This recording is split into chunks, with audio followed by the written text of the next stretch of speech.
بسم اللہ الرحمن الرحیم۔ معزز ناظرین، السلام علیکم۔ آج ہم جس موضوع پر بات کریں گے وہ بہت اہم موضوع ہے اور وہ ہے تفرقہ بازی، کہ امت مسلمہ کو جو لوگ عوام الناس میں اور جو لوگ علماء کرام میں سے تفرقہ کی آگ میں ڈال رہے ہیں اور امت کی عبادت کو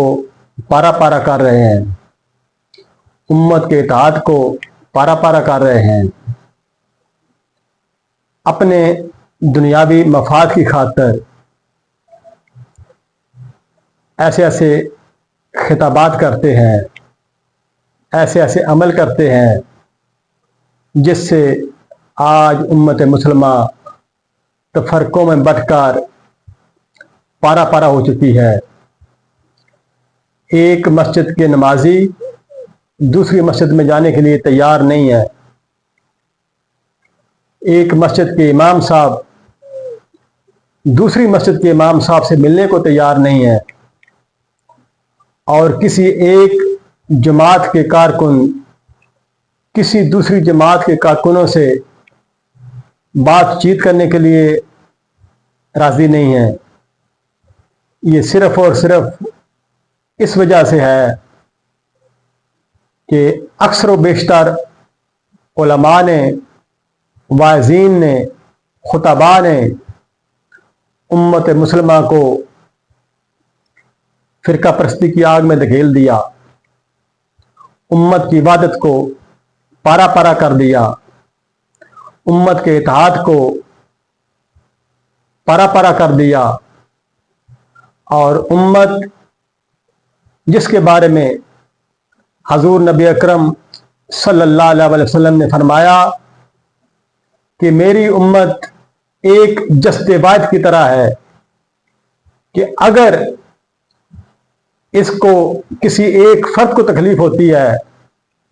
تو پوری امت بے چین ہو جاتی ہے۔ میرے آقا نے مثال عطا فرمائی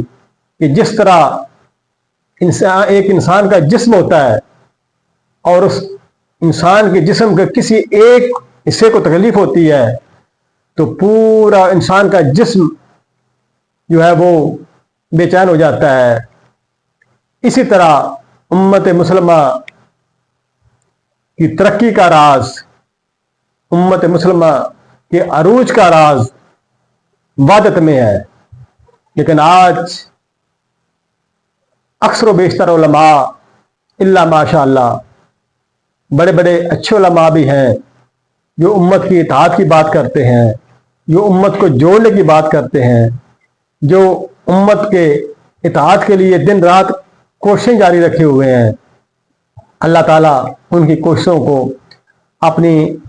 بارگاہ عالیہ میں قبول و منظور فرمائے اور آقا علیہ السلام کی امت کو اتحاد نصیب فرمائے۔ ناظرین، جو لوگ اس میں ملوث ہیں، ایک بات یاد رکھ لیں کہ وہ قرآن کے خلاف کام کر رہے ہیں۔ میں آپ کے سامنے بطور دلیل قرآن مجید